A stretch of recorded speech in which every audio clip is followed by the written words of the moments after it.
And today, get ready, guys. Wally and Brit are crazy guys, and we welcome both of them today to look at how to sponsor or be sponsored through the steps in 2 to 3 hours. This workshop is for anyone interested in a spiritual way of life. Both newcomers and old-timers alike will find this presentation thought-provoking and enlightening. Learn how the pioneers took newcomers through the 12 steps in a few hours with a 50 to 75% success rate. So now I'm going to turn it over to, I don't know, Wally or Brit, and or come in however you have it planned. All right, let's do it. Oh, I'm sorry. Let's do it.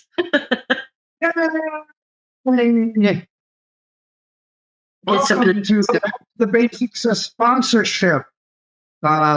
Yes, and that's part of the heresy about all this. The steps can be taken in 2 to 3 hours or less, not 2 to 3 years or more. It's just such a major transformation of what happened during the early days. First and foremost, need to thank the Friendly Circle Berlin Recovery Group for conducting this workshop. And it's an honor to be here. Even if we can't be in Berlin personally, this is the next best thing for us. Yes. And the question is, who are we? Okay. My name is Wally P., and I am a long-term member of several 12-step communities. I have been in recovery from alcohol and drug addiction for 35 years. I've also been in recovery from food addiction for 33 years and sex addiction for 34 years.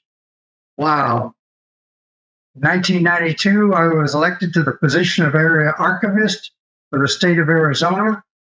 In 1994, I was elected to the National Archives Study Committee, reporting to the General Service Office in New York City. In 1999, I became the caretaker of the personal archives of Dr. Bob and Ann Smith. What an honor that is, too. Hi, everybody. My name is Brit, and yes, I am a long-term member of the original 12-step community. I have 34 and a half years of sobriety. I have more than 25 years, actually, as a taper of AA conventions and roundups and workshops.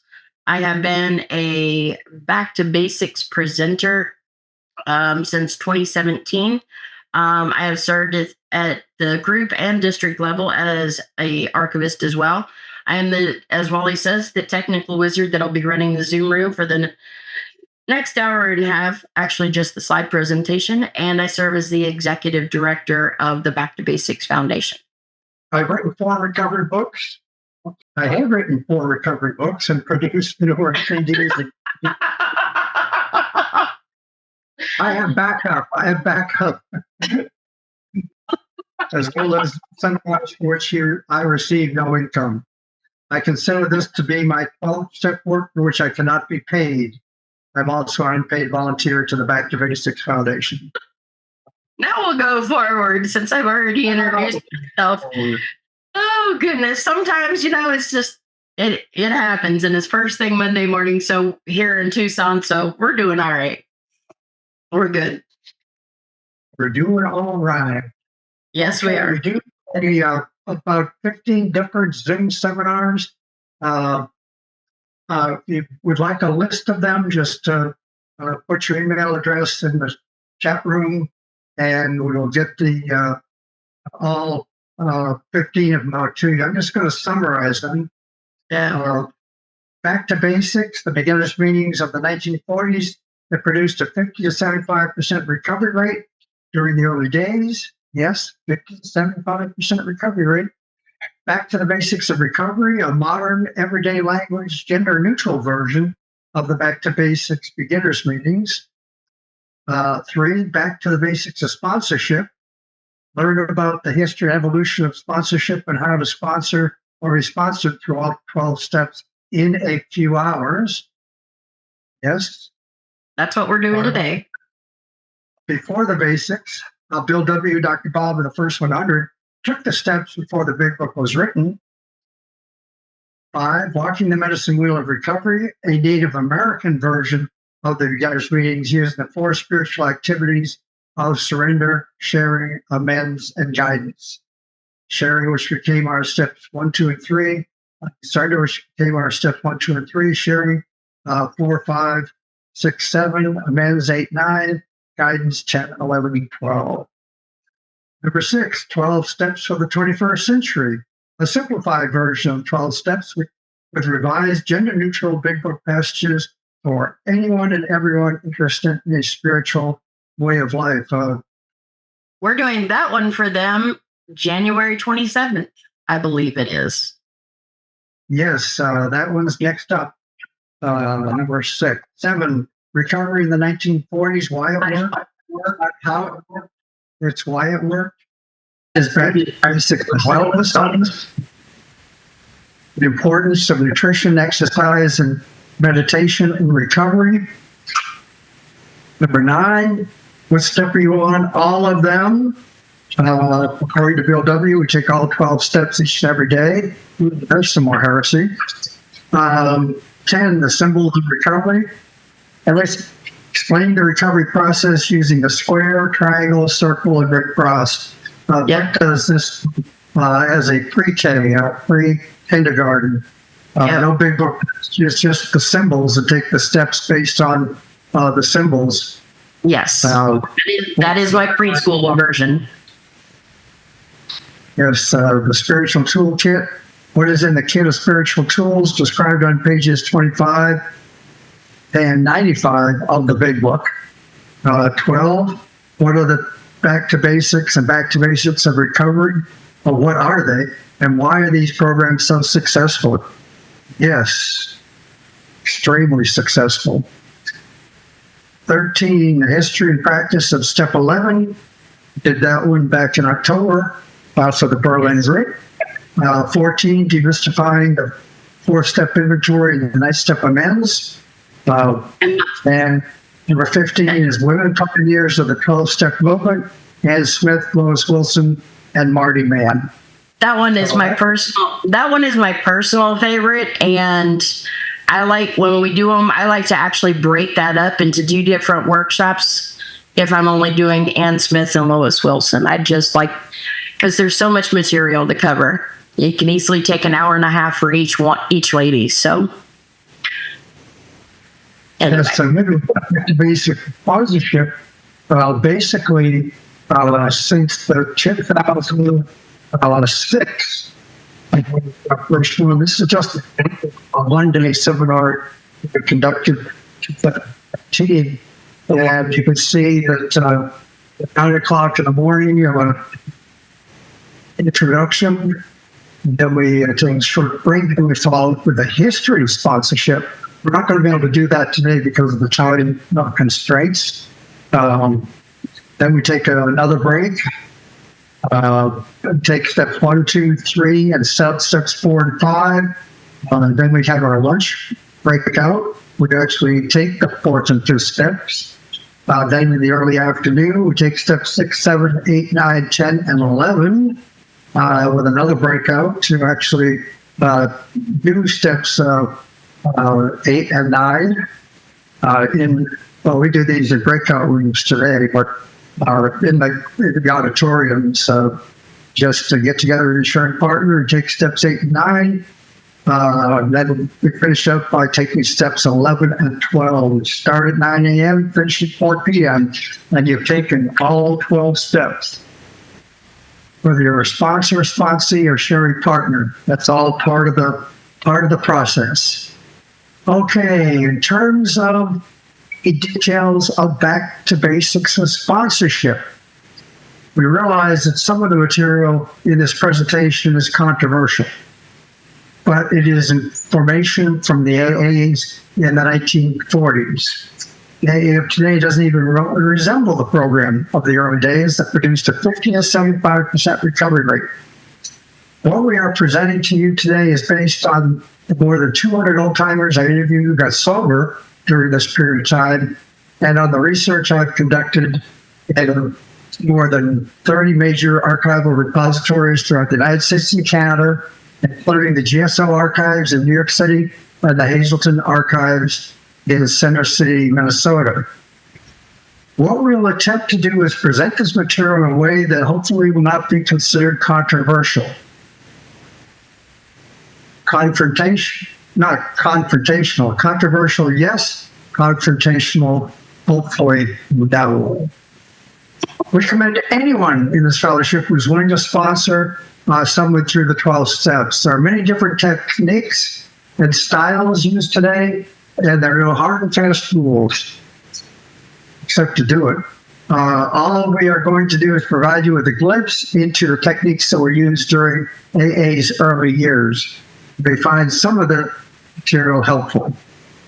If you're a newcomer, you may find some of this material useful in terms of how to work with your sponsor in an efficient and effective manner. Please do not use this information to critique or criticize your sponsor, but rather as a way to enhance the sponsorship experience. The key there is, I don't want to get an email saying, my sponsee told me that I was doing it wrong. I have that finger wrong. Right. No. Just a glimpse of how it was done in the 1940s and 1950s. Most of this information on sponsorship comes directly from the Big Book and from many of the AA pioneers of the 1940s and 1950s. In terms of sponsorship, let's start with the Big Book of Alcoholics Anonymous, our textbook for recovery. Nowhere in the 8 pages of the doctor's opinion or the first 164 pages is the word sponsor used. But as my archival sponsor, Earl H. from Oklahoma City used to say, although the word sponsor wasn't used, much of the Big Book describes how to be a sponsor. There are numerous references on how to take a newcomer through the steps so he or she can experience the spiritual awakening that occurs as the direct result of taking the 12 steps of recovery. Now, what is actually in this book? Whoa! The Big Book authors describe a sponsor as a spiritual guide, sharing partner, a closed-mouth, understanding friend. Okay, in terms of, and again, these are all Big Book passages, every one of them. Spiritual advisor on AA, page 63, paragraph 3, lines 1, 2, 3. We found it very desirable to take the spiritual step with an understanding person, such as our wife, best friend, or spiritual advisor. Also, closed-mouth understanding friend.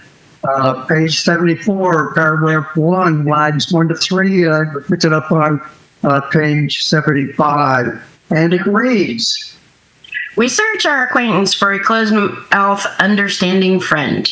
We are very anxious that we talk to the right person. It is important that he be able to keep a confidence that he fully understand and approve of what we are driving at, that he will not try to change our plan. Yes. And in terms of what a sponsor is not. As a partner. I looked up partner. Which is I was going to say, when we just carried all the way through to present day. Yes. Not using the word sponsor, but we're using the word sharing partner. This is where it came from, step 5.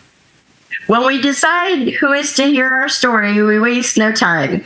We have a written inventory and we are prepared for a long talk. We explain to our partner what we are about to do and why we have to do it. He should realize that we are engaged upon a life and death errand. Most people approached in this way will be glad to help. They will be honored by our confidence. Now, what a sponsor is not, at least 12, 14 of them. And what does they sponsor? Because Not? and one of the sponsors is like a closely to 10 to 12. Yes. The big book authors explain that a sponsor is not a banker, a nurse, or an enabler. He or she is neither arrogant nor condescending, an innkeeper, a marriage counselor, a gossip, or a judge of anyone's sex conduct. The sponsor is also not a doctor, minister, crusader, or reformer. Okay, in terms of what a sponsor is neither a banker nor a nurse. If he is not interested in your solution, if he expects you to act only as a banker for his financial difficulties or a nurse for his freeze, you may have to drop him until he changes his mind. Sponsor is not an enabler. When we see a man sinking into the mire that is alcoholism, we give him first aid and place what we have at his disposal. For his sake, we do recount and almost relive the horrors of our past. But those of us who have tried to shoulder the entire burden and trouble of others find we are soon overcome by them. Yes, a quote from my first sponsor, 35 years ago. It was, I take no credit for anybody who makes it in this fellowship. We are to feel no remorse for anybody who doesn't.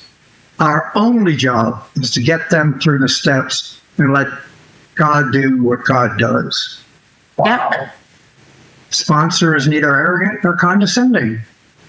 Never talk down to an alcoholic from any moral or spiritual high top. Simply lay out the kit of spiritual tools for his inspection. Show him how they worked for you. Offer him friendship and fellowship. Tell him that if he wants to get well, you will do anything to help.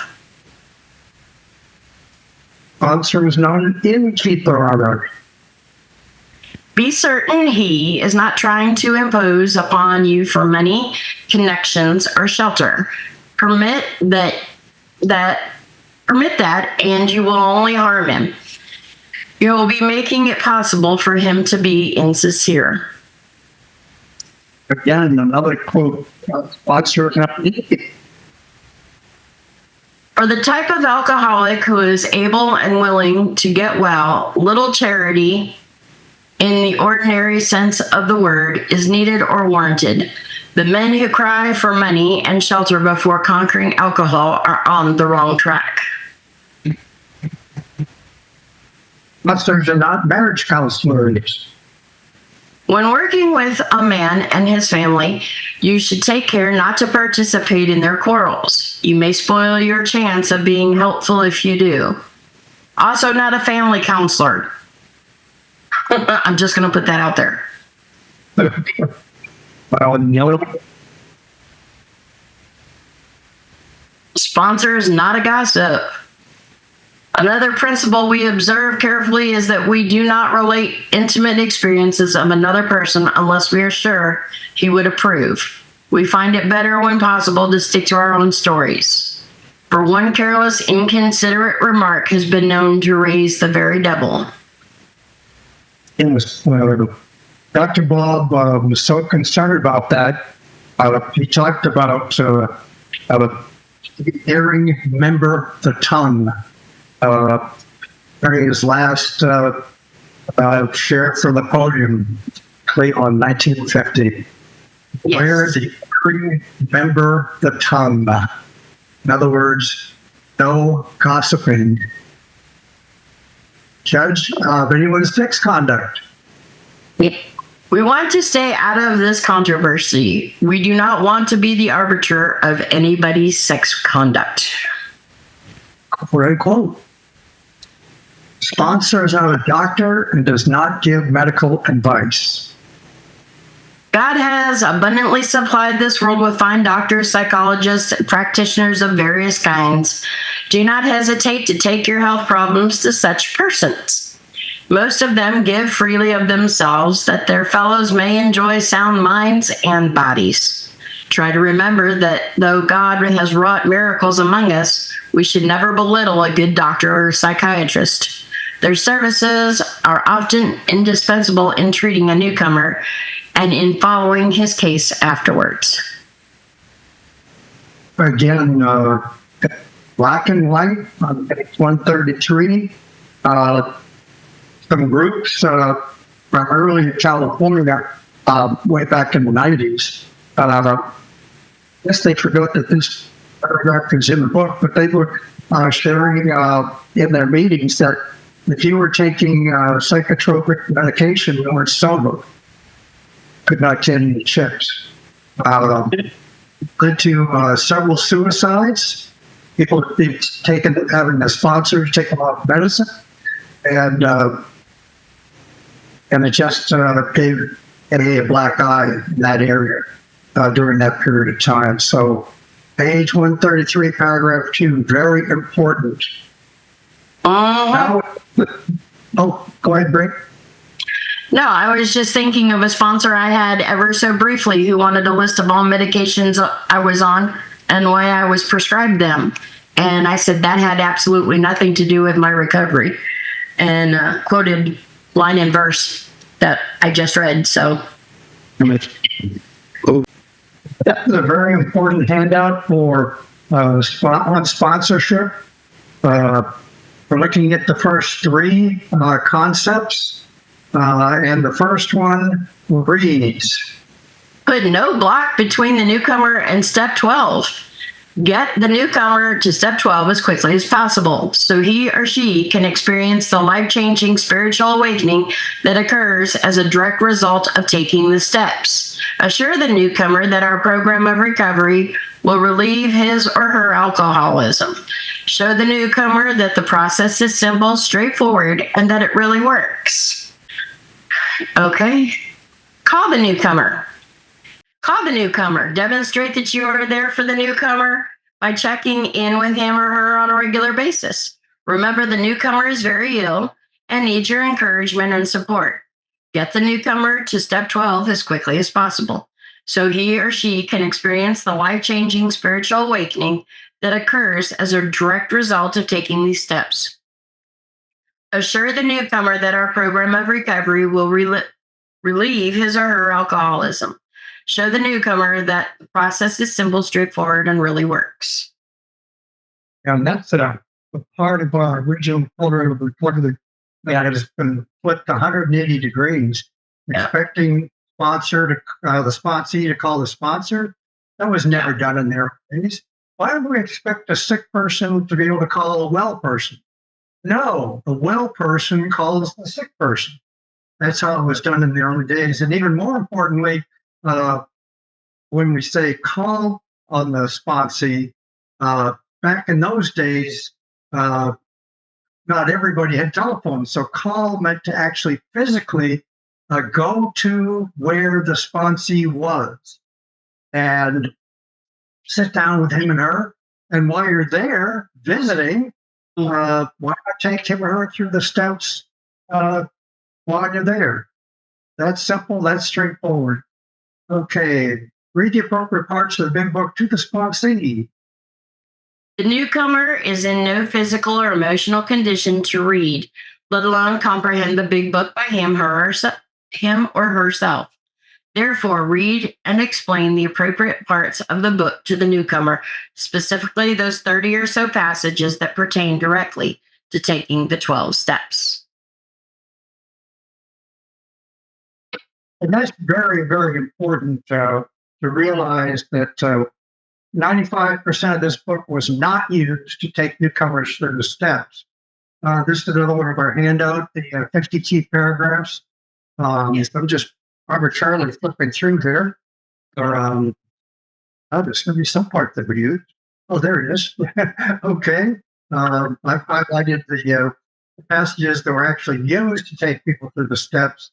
And that whittles this book down from 164 pages plus 9 for the doctor's opinion down to about a total of 15 pages. And that's how you get people through the steps quickly and often. And if you're like this list, we can certainly provide that for you. Again, continuing on with the key concepts, 429. Where's your 9? Let's go here. The healing is in the sharing, not in the writing.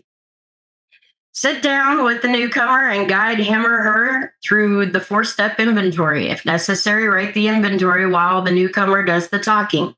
This will help relieve any anxiety or apprehension the newcomer may have about this part of the program. And that is how it was done in the pioneer days. The sponsor or sharing partner wrote the 4-step. The sponsee talked, the sponsor wrote. Yes, the whole idea is that this is a we program. You're not doing a 4-step by yourself. You're doing a 4-step in front of your sponsor. The sponsor asks the questions, the sponsee answers the questions, and the sponsor writes the inventory if the newcomer's not able to do so. Exactly. Well, that shortens step 4 to about 10 to 15 minutes instead of 10 to 15 minutes.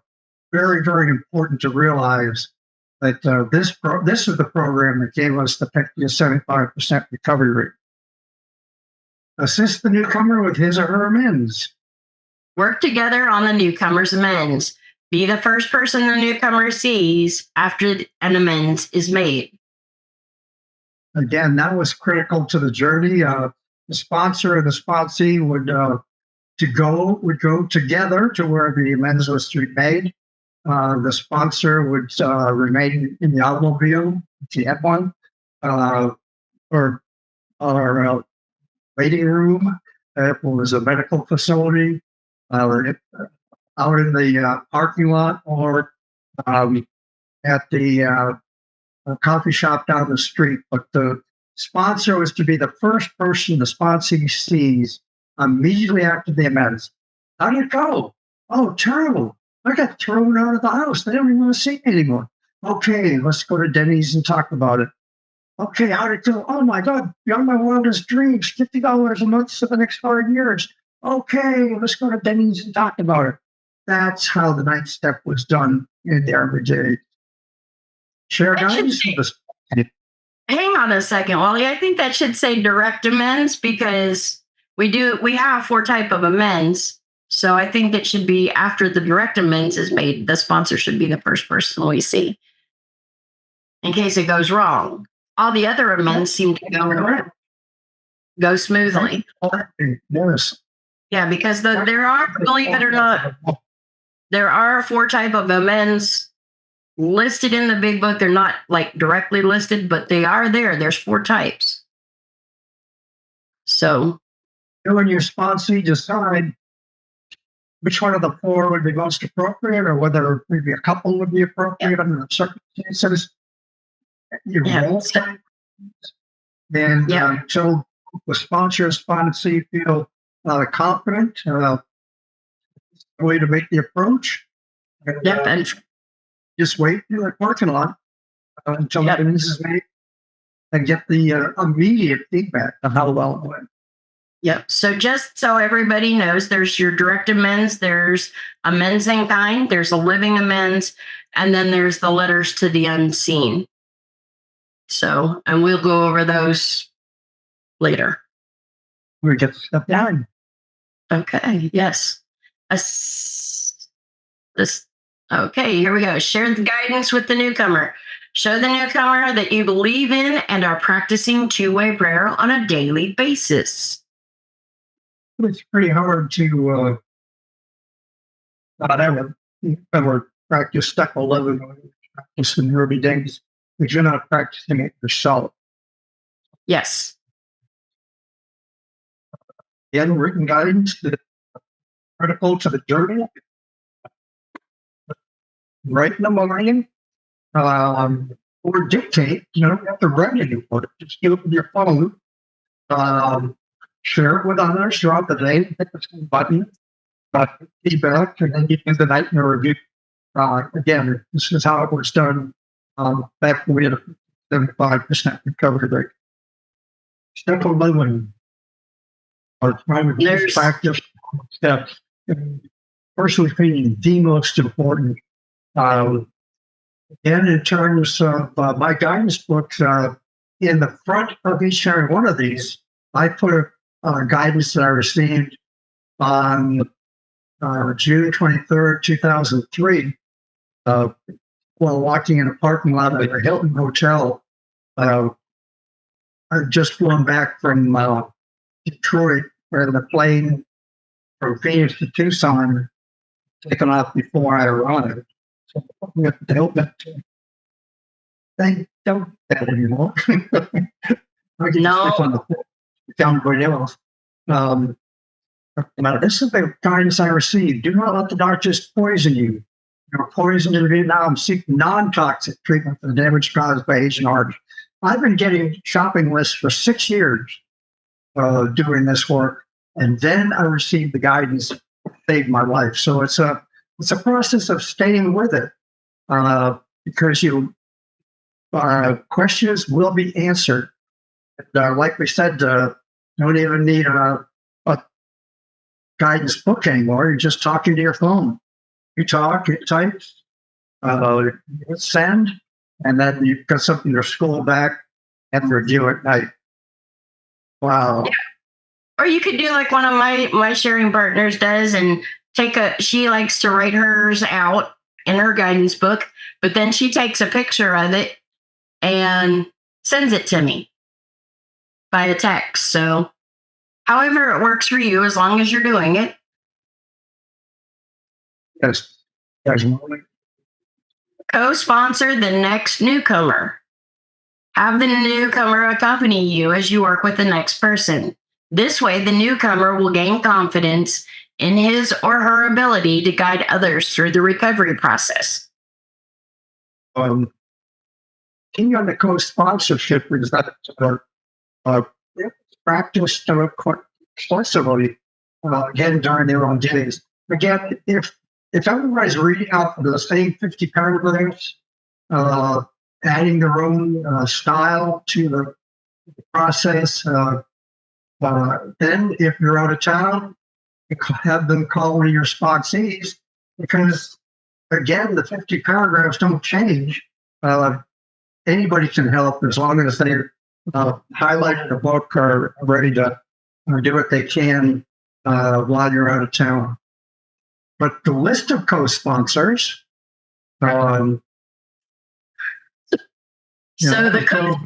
sponsored by 2 people. That's the co-sponsorship in the 1940s. Yeah. I mean, most people aren't aware of this. We see the Roland Hazard to Ebby and Ebby to Bill and Bill to Dr. Bob. But this is, after research, Wally's research, my research, other people's research, this is actually how it went. Ebby Thatcher was co-sponsored by Roland Hazard and Super Graves. Bill Wilson was co-sponsored by Ebby Thatcher and Shep Cornell. Dr. Bob was co-sponsored by Bill W. and T. Henry Williams. Bill D. was co-sponsored by Bill W. and Dr. Bob. And Dr. Bob and Sister Ignatia co-sponsored 5,000 newcomers through the steps at St. Thomas Hospital in the 10 years before Dr. Bob passed. And they double teamed to what was going on at St. Thomas Hospital. It came to a lot of the people that I interviewed who had Dr. Bob as a sponsor. And when you arrived at St. Thomas Hospital, it was Sister Ignatia that took you through steps 1, 2, and 3. It was Dr. Bob who took you through steps 4, 5, 6, 7, 8, 9. And again, Sister Teresa, Sister Ignatia followed up with steps 10, 11, and 12. So they double teamed everybody. And that's how Dr. Bob was able to sponsor 1.3 a day with that 50 to 75% recovery rate. Yeah. In terms of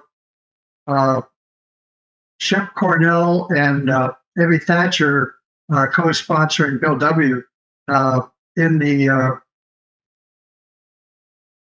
archives in Pittsburgh, Pennsylvania, these were the Sam Shoemaker archives. We had a copy of the letter that Bill wrote to Shep Cornell on March 22nd, 1946, and it reads, Your cordial note via Sam Shoemaker came the other day, and it was most appreciated. Then, too, it stirred up happy recollections of the time more than 10 years ago. More than 10 years ago, when you and Ebby paid the visit that changed my life, in fact, saved it. So please accept my thought of gratitude as something very real indeed. Yes, this actually is Bill's 9-step amends to Shep Cornell for leaving him out of the big book. Know that part of the problem during that period of time was that Bill really did not want to take the steps on anything other than alcohol because Shep Cornell mentioned about his smoking and about his womanizing. And I was going to say that's let's address all the things so we could be a well-rounded person. And but Bill actually made amends 8 years later. Sometimes quickly, sometimes slowly. Yeah, but this is an important letter from the archives. So how much time does a person need before he or she can start sponsoring others? Oh, you have to every year. Where the hell did that come from? Oh, you have to have 5 years. Even worse. What did Dr. Bob say? I took you through the steps today so you can take others through the steps tomorrow. Quote. End of quote. Yeah. That's how it was. That's how it was practiced. It wasn't this long, drawn-out process where 19 out of 20 don't make it. Yes. This is a time when 3 out of 4 did make it. Let's look at what our literature has to say about working with others. Got a photo of Bill and Ebby. Bill's on the left. Ebby is on the right. What? Ebby is 2 months sober when he calls on Bill. 2 weeks later, Ebby takes Bill through all the steps in one day while Bill is in detox at Towns Hospital. Now that needs to be revised. 2 weeks later, Ebby and Shep take Bill through all the steps in one day while Bill. Yes. So again, Bill was double teamed. And again, this is what Bill writes on page 15 of our big book. My wife and I abandoned ourselves with enthusiasm to the idea of helping other alcoholics to a solution of their problems. I was not too well at the time and was plagued by waves of self-pity and resentment. Sometimes this nearly drove me back to drink, but it soon found that when all other measures failed, working with another alcoholic would save the day. Many times I have gone to my old hospital in despair. On talking to a man there, I would be amazingly lifted up and set on my feet. It is a design for living that works in rough times. So Bill's sobriety date was 89 years ago today. On December 11, 1934. He was released from Towns Hospital on December 18th of 1934. He returned to Towns Hospital in January of 35. Bill was working with other alcoholics within weeks of his release from detox. And that's a couple of weeks.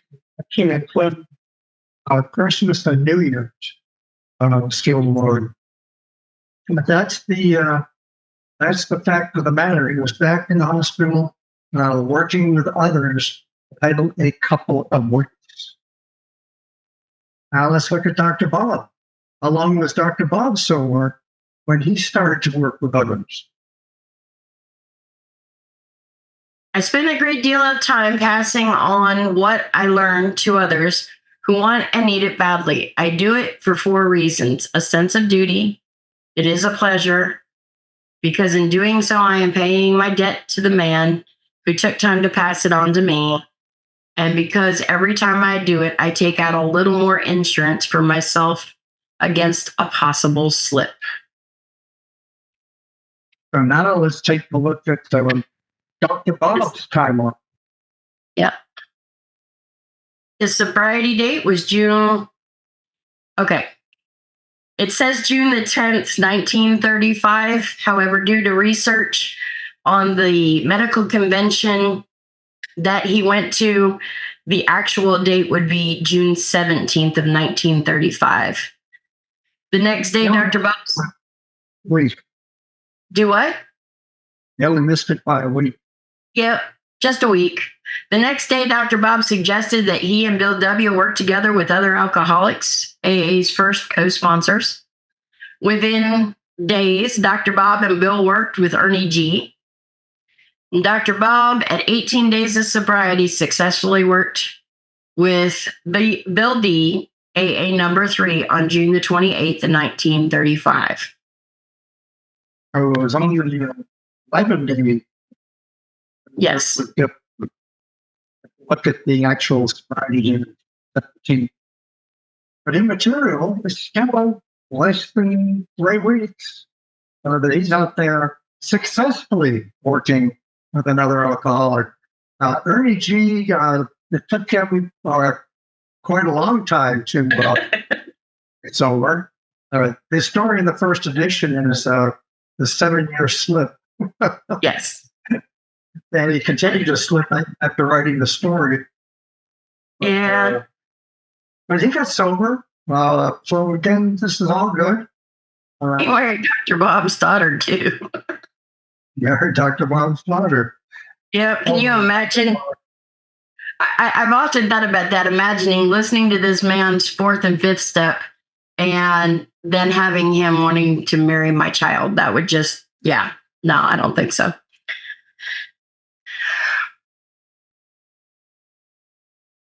But co-sponsorship was common. Taking the steps quickly and often was the norm. Yes, it was, and should be the norm now. And Bill gave us a wake-up call in 1961. He became concerned when in the early 1960s, AA's recovery rate dipped below 50% for the first time. Prior to this time, AA had a 57.5% recovery rate. This is what he wrote in the April 1961 AA grapevine. The 300,000 have recovered in the last 25 years. Maybe 500,000 more have walked into our midst and then out again. We can't well content ourselves with the view that all these recovery failures were entirely the fault of the newcomer themselves. Perhaps a great many didn't receive the kind and the amount of sponsorship they so sorely needed. We didn't communicate when we might have done so. We, as the AAs, have had them. I like stated at the time, again, Bill's observation that the falling rate of recovery was due to inconsistent, ineffective sponsorship, and that we had to stop trying to shift the blame to the newcomers.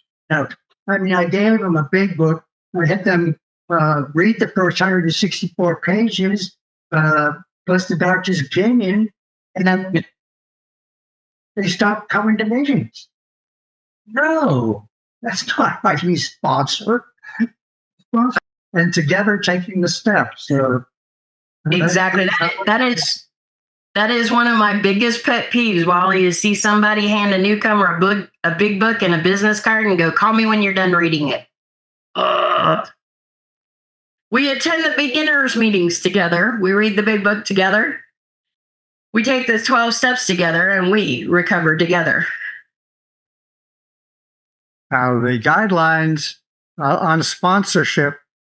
This is a couple pamphlets that were authored by one of Dr. Bob's sponsees in Akron in the early 1940s. He supervised the writing of 4 pamphlets on the AA program of recovery. And the pamphlet titled A Guide to the 12 Steps of AA. Again, these are still available today through the Akron intergroup office. Also, the Cleveland and Detroit intergroup offices still sell these. The pamphlet was approved by Dr. Bob. And on the first page, it reads, "It is important that the newcomer be introduced to the 12 steps at as early a date as possible. On these rules depend his full recovery. If you feel that the steps are a bit too complicated at first, you can introduce them to your baby in a simplified form, going into the complete program later." Pretty straightforward. Simplified version. And they did come up with a simplified version. And it was called the Beginners Meetings, which started in Cleveland and quickly spread to Akron. Should I get this? Again, another pamphlet that was authored or written for Dr. Bob. A Manual for Alcoholics Anonymous, another one of the four. So this pamphlet reads in the opening, to the sponsor. There's a section on to the sponsee and a section on the sponsor. Accompany him to his first meeting. Take him along with you when you call on the next newcomer. Telephone him when there are other newcomers. Drop in on his home occasionally. Telephone him as often as possible. Urge him to look up the new friends he has made. And nowhere in this pamphlet does it say that the sponsee calls the sponsor. It's the sponsor that does the call, whether it's by telephone or driving, riding the bike, or walking to where the sponsee is and sit down together to do the work. You can't very well expect a sick person to call a well person. Doesn't usually work that way. It certainly hasn't worked that way very well of late. Because what is this? What is who is a newcomer going to choose for a sponsor? Another sick person. No, the well person contacts the sick person and guides him or her through the steps. That's it. So we do have symbols that represent recovery. The symbol for recovery, the triangle, comes to us from Ann Smith, the mother of Alcoholics Anonymous, Dr. Bob's wife. She used to share from the podium. Again, she was taking people through the steps for a year and a half before Bill ever met Bob. So Bill and Bob were both newcomers, and Ann was a sponsor for both of them in terms of taking them through the steps because she'd already been doing it for a year and a half. And that symbol that she used extensively, the power is at the top of the symbol, and you and I are equal at the base of the triangle. So that recovery triangle came to us from Ann Smith, and she used it for guiding people through the work. The symbol for addiction is a square, and this is relatively new. I first saw it in Saltillo, Mexico, in a Back to Basics seminar in Spanish. Again, I don't speak Spanish, but I'm listening with the language of the heart. But when that went up on the blackboard with the symbol for addiction being a square, all I did is put another square around it and make it look like a prison cell and have all the arrows pointing towards me in the center of the square. But this all came from Saltillo, Mexico. It's all about me, me, me, me, me. It's all about my drugs. It's all about my alcohol. It's all about my property. It's all about my prestige. It's all about my new car. It's all about my bank account. It's all my trips to the gambling joints. It's all about me, me, me, me, me. And what step is this? Step zero. And it's explained in detail in the Big Book of Alcoholics Anonymous.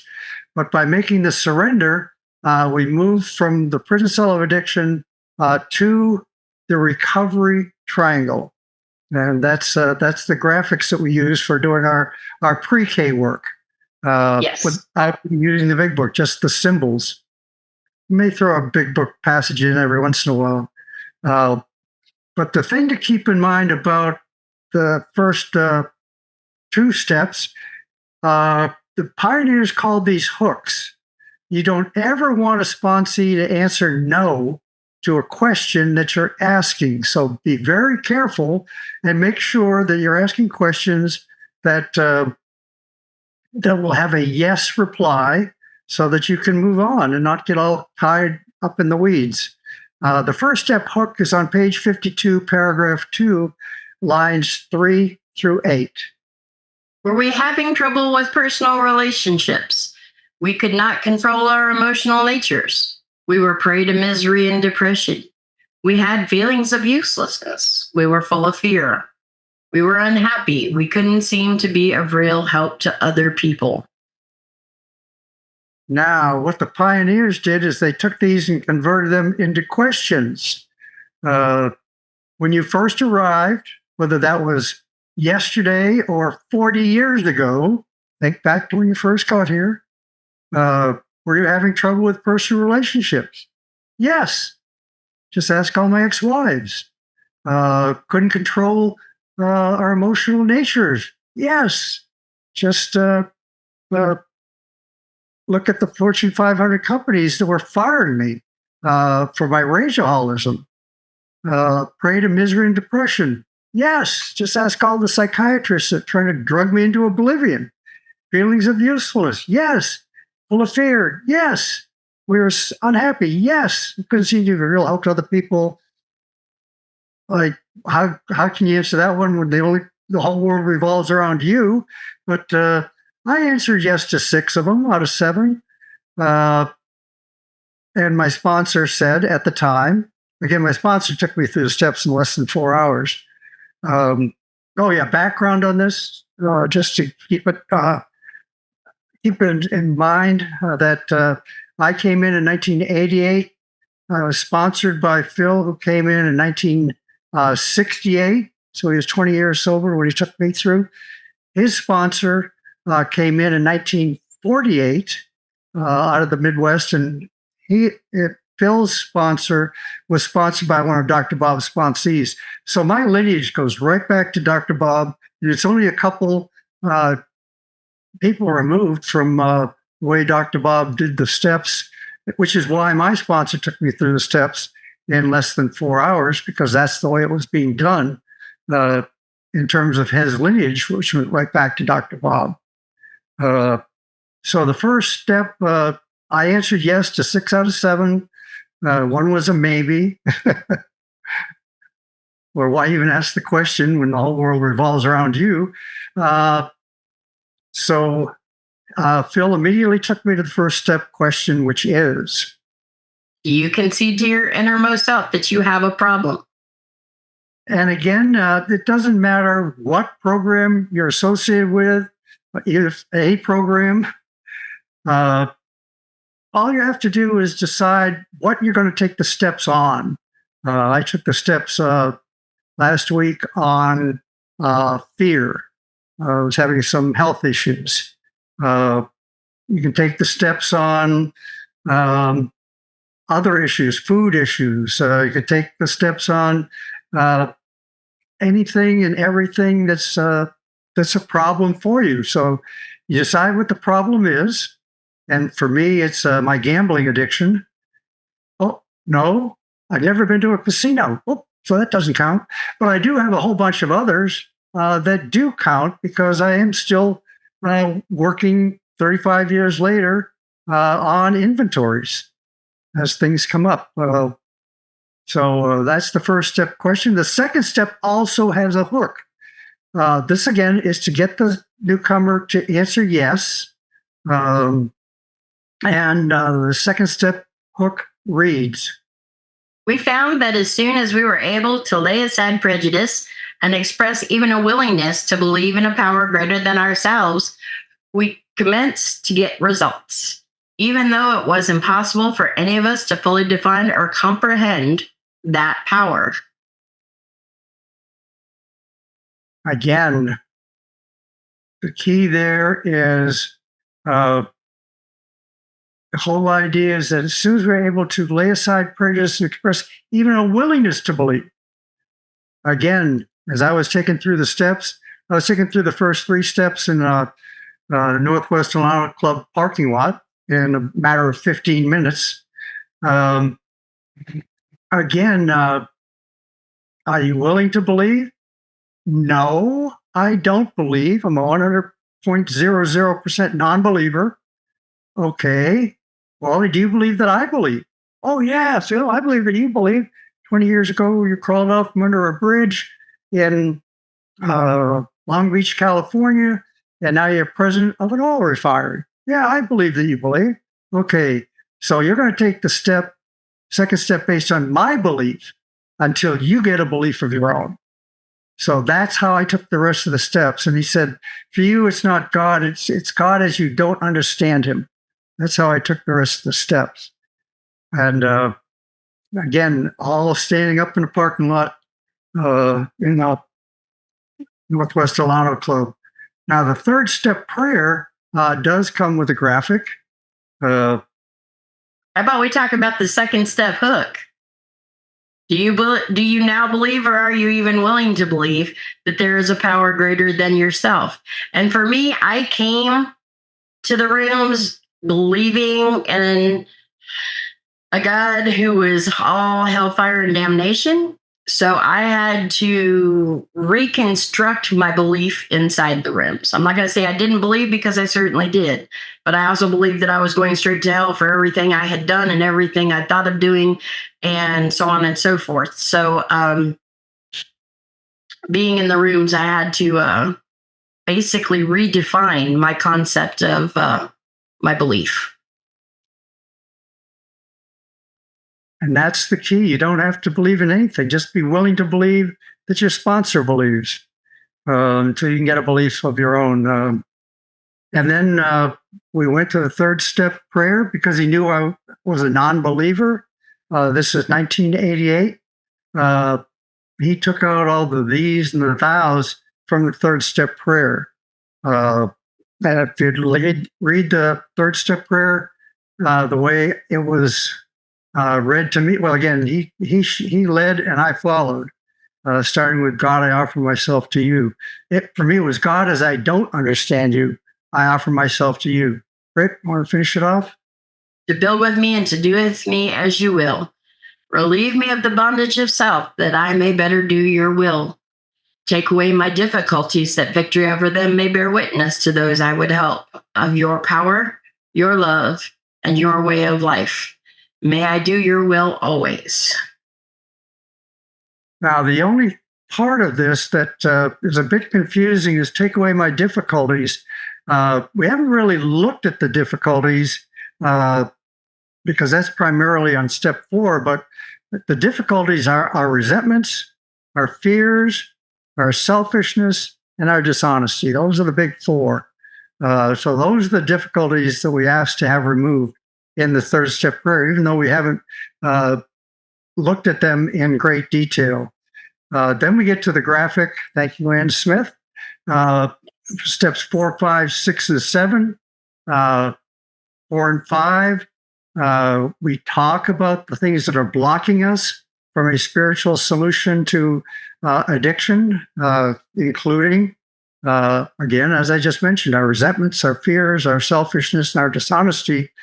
And then in step 6 and 7, we ask the power to remove them. That's why the arrow is both from me to the power, me to you, and also circumventing the blocks once they're removed.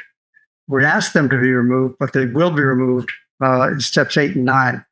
Now, this is, again, part of the controversy. Bill writes the entire book based upon an assets and liabilities checklist for step 4. It's actually also in step 5, step 7, and then further on through the book. So the entire book is based on assets and liabilities, with the exception of the example, which is on page 65, which nobody used because they didn't know how to. Whoa, there we go. No, my first edition, second printing, which I bought at a secondhand store, at a used store, Goodwill. Paid $5 for it. There is a check X through the four column inventory on that page. We do not do that. Is what it says. That's what they used in 1940s. Big cross. Let's go back to what we know. 80% of the people in the program before the Big Book was written have been taken through the assets and liabilities checklist of the Oxford group. So everybody knew how to do that, or most everybody. But the example on page 65 wasn't even put in practice until the late 1970s when Joe and Charlie came along and gave us an idea of how to do it. So we do have various checklists that can be used. These are just 4 of them that are one's from the Big Book. One is from Back to Basics, 1946. Another one's from the 12 and 12, which also has no mention of 4 columns or 5 columns or 8 columns or any columns, just assets and liabilities. And then Dr. Bob, and he sold himself short, he used 8 liabilities. So 8 seemed to be the magic number for the liability side of the assets and liabilities checklist. The Oxford group only used 4. But now in the Big Book, we get 8 listed in the black part of the page. It's just been misinterpreted by a whole bunch of people. Again, if you want us to send that handout to you, we can do that. In the late 1940s, a pamphlet was written by an Iowa group. Yeah, Waterloo, Iowa. This was the first written evidence of how to take steps 4 and 5. And it's a step study guide. And there's no mention of any 4-step inventory other than an assets and liabilities checklist. And they spend a good, even though it's a 19-pager, they spend about 3 pages on steps 4 and 5, but no columns. And the pioneers felt that the deal had been solidified when the 12 and 12 Steps and 12 Traditions book was first published in 1953. This is conference-approved literature, and there's no mention of the 3-column inventory example on page 65 of the Big Book. Why? Because nobody was using it. Nobody. The only 4-step inventory in the 12 and 12 is the assets and liabilities checklist. And Brit, if you could read the quotations from our conference-approved literature. Nearly every serious emotional problem can be seen as a case of misdirected instinct. When that happens, our natural assets, the instincts, have turned into physical and mental liabilities. Step 4 is our vigorous and painstaking effort to discover what these liabilities in each of us have been and are. Now let's ponder the need for a list of the more glaring personality defects all of us have in varying degrees.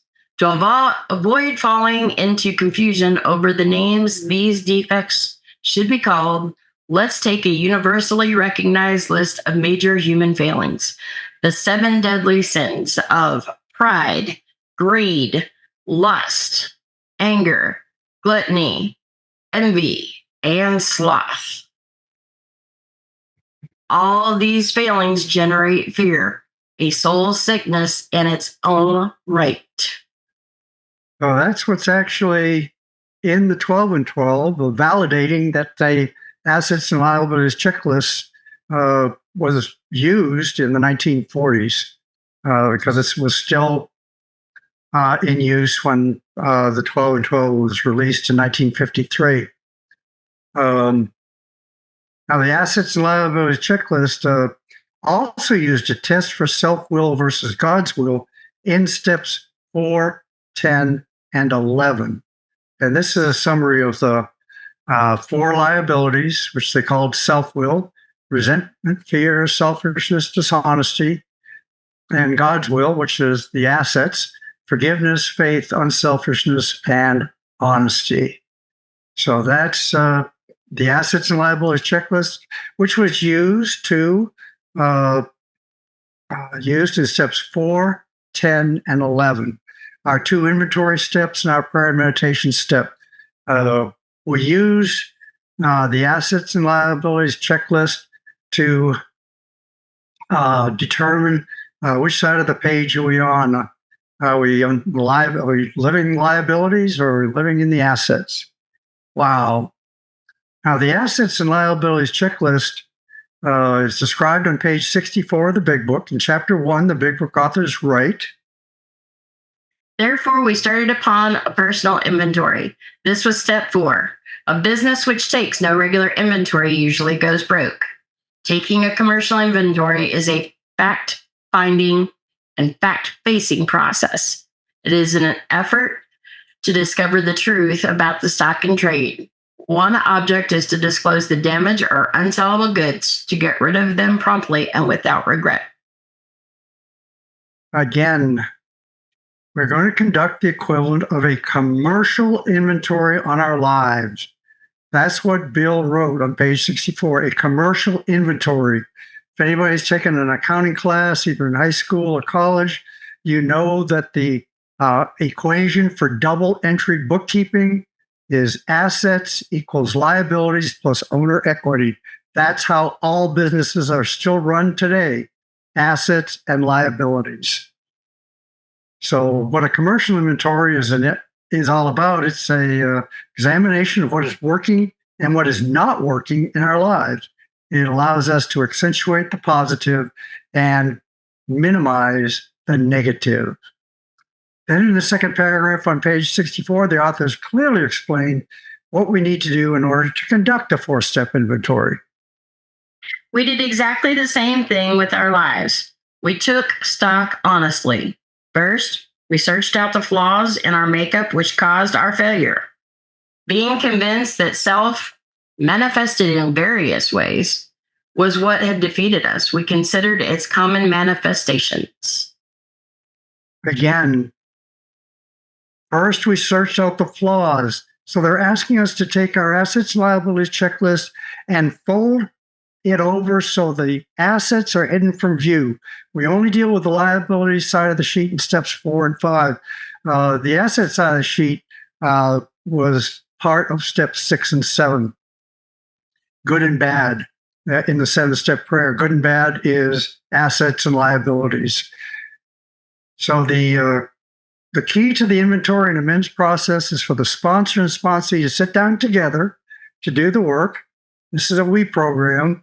Nobody does the 4-step alone. And these are the questions the sponsor can ask. That's not our handouts. What are you angry at? What are you afraid of? Where have you been selfish? Where have you been dishonest, et cetera, et cetera, et cetera. So that is how a 4-step was done. And there are some assumptions.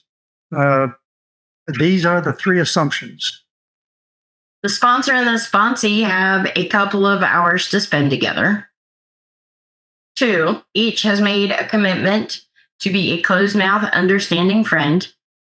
And 3, together they fill out the checklist, talk about people, places, or institutions on the list, circle the names for which an amends needs to be made, role play the amends, and finish up with a commitment to remove the shortcomings, followed by the 7-step prayer. Again, steps 4 through 9 were a package deal. You do 4 through 9 in one sitting.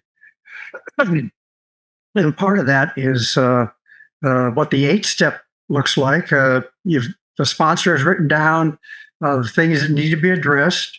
Then the sponsee explains the story behind each one of these.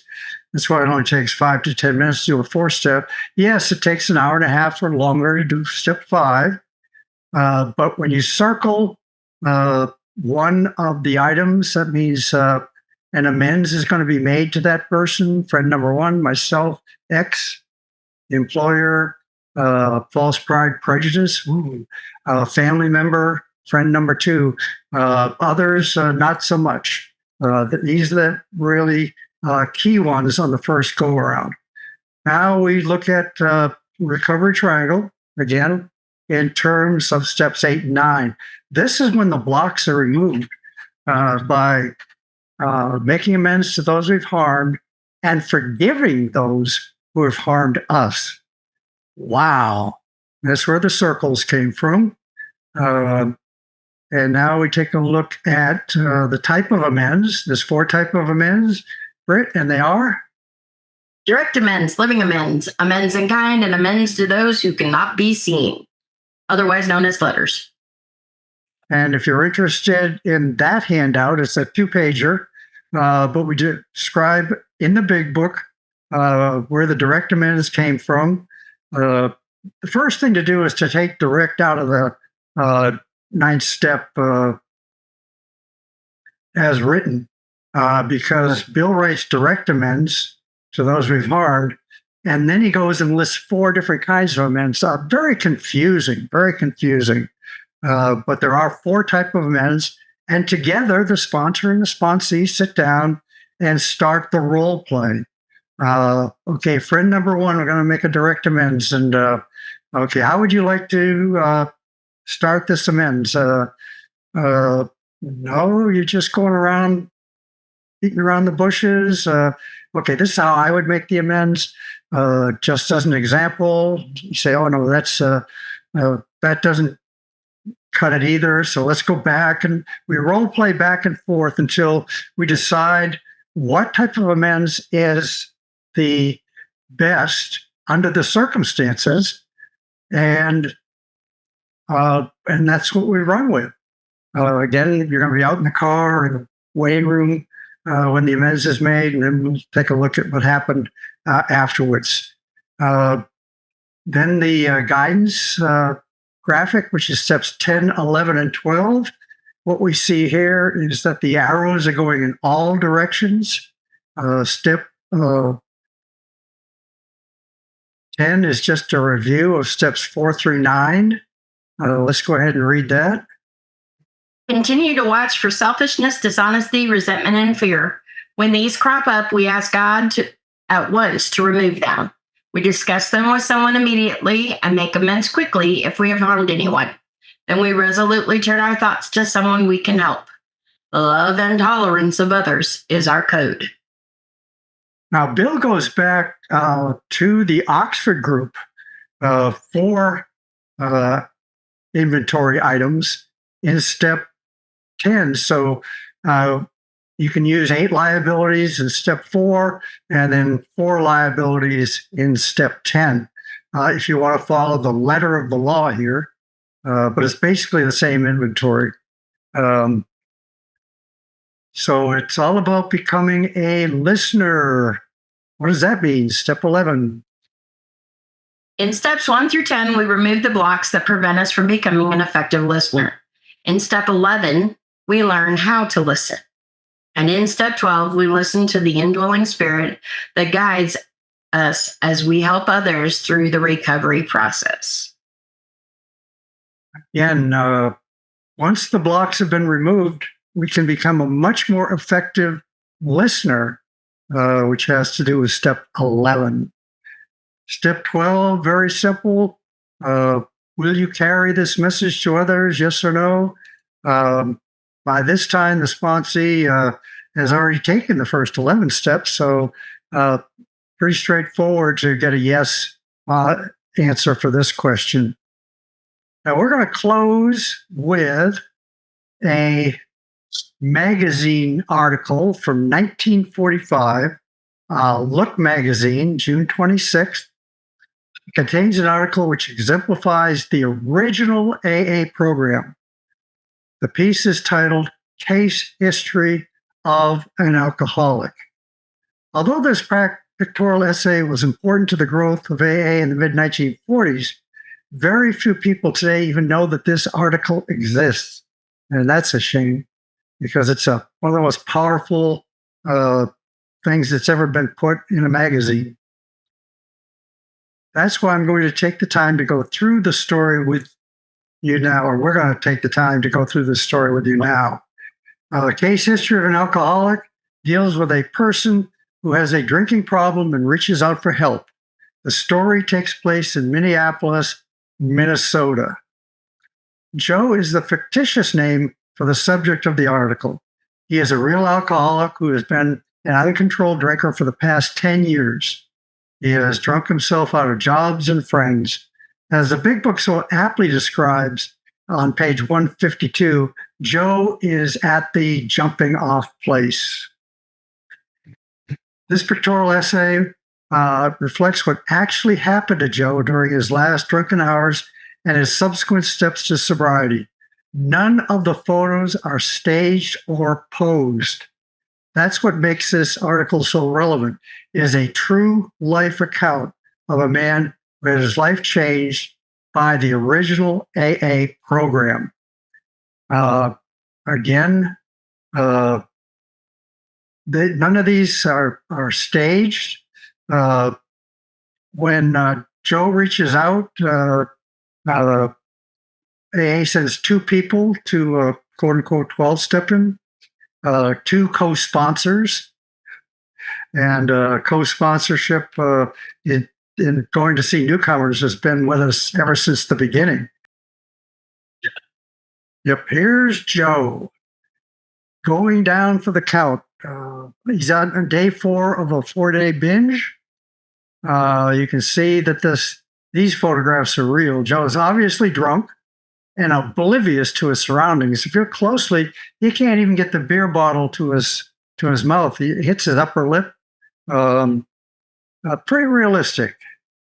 And then the following day, he telephones Alcoholics Anonymous.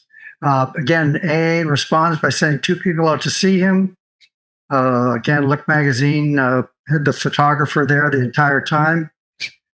Although Joe is still in a drunken stupor, he listens to the 2 members of AA tell their stories.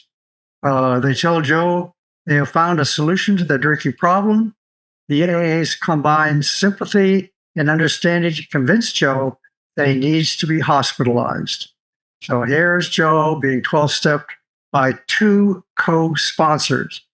Another way of looking at the sponsors is a sponsor and sponsor in training. That was used in the 40s and 50s also. And now here's a close-up of Joe checking into the treatment center on the right-hand side. Well, first of all, Joe doesn't want to go. He said in the panel to the left, "I've made a big mistake." They said, "Well, we don't care. We're taking you anyway." So they throw him in the car. And this is what he looks like in panel number 4 as he's checking into the treatment center. Look at him. You can tell he's still under the influence. He is extremely hungover. He's got one eye open, one eye closed. He obviously does not want to be there.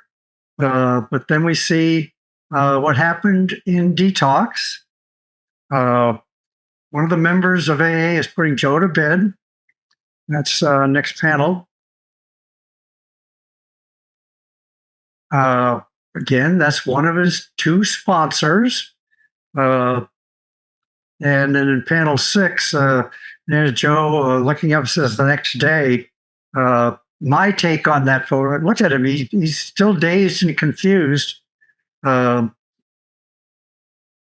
He's looking up at the sky and said, "Where the hell am I? And who the hell are you?"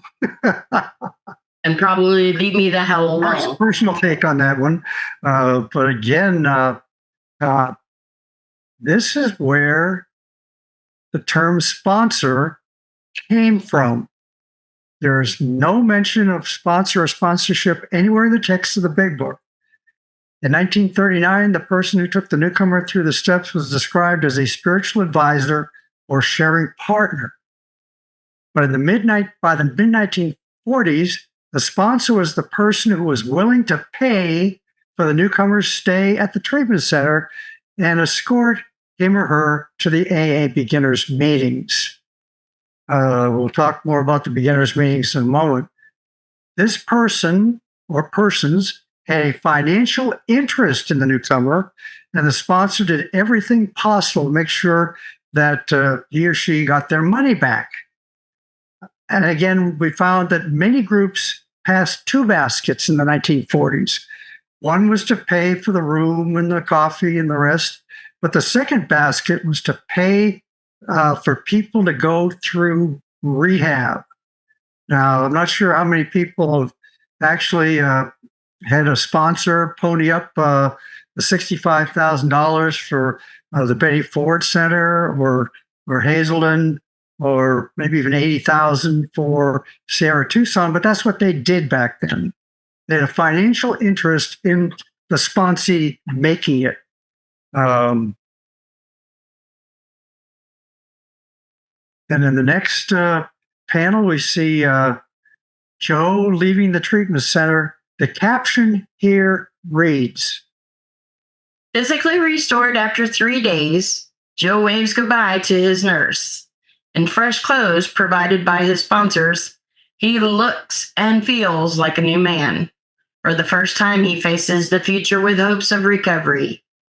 Here we learn that both of the people who 12-step Joe are his sponsors.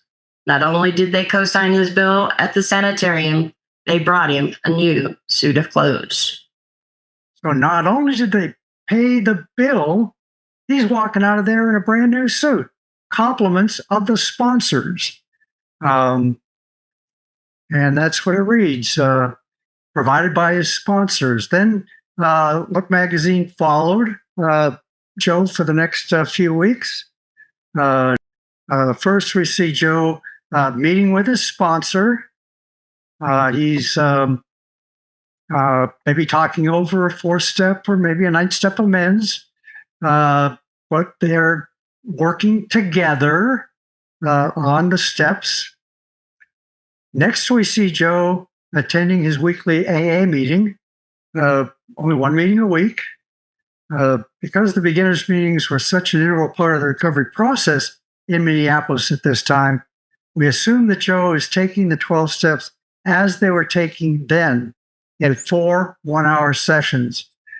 Now, the beginners meetings were held an hour and 15 minutes before the main meeting, which was typically a speaker meeting. 10-10-40 format was used for the speaker meetings. 10 minutes of what it was like, 10 minutes of what happened, and 40 minutes how God and the steps changed your life. And if you didn't have 40 minutes to share on how God and the steps changed your life, you did not speak from the podium at a speaker meeting of Alcoholics Anonymous. In the next panel, we see Joe back at his old job.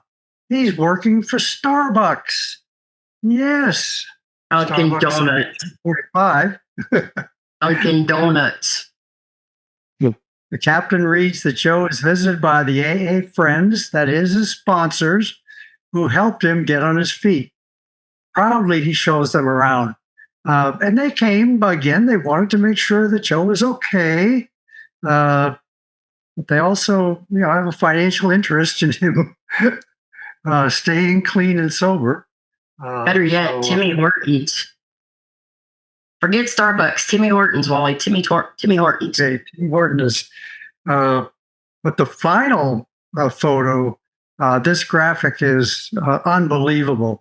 If a picture's worth 1,000 words, this picture is worth 2 million words. The 2 million members of Alcoholics Anonymous, plus the countless millions in other 12-step programs. Just take a look at it for a minute. It's a powerful photo that's ever been made within the rooms of Alcoholics Anonymous. Again, this is all before the traditions. This is all before lawyers got involved in terms of what you can and can't do. That's why it's so important. It is a picture of our historical heritage.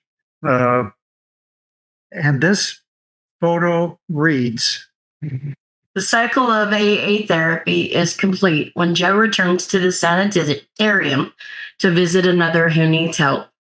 He now has a rough grasp of AA principles, knows that helping another alcoholic is a technique for preserving his own sobriety. For the first time in 10 years, he feels he has found a path to a decent life. It's too early to tell whether he'll stay on it, but AA's record of 75% recovered is in his favor. It sure is. Again, that's the key to the journey. Is now Joe is a sponsor in training. Still working with one of the original sponsors that he had. We're just going to close with a quote from the Big Book, which reads, probably my favorite one in the book. We have recovered and have been given the power to help others. So that is the sum total of the simple program of recovery in the 1940s and 1950s.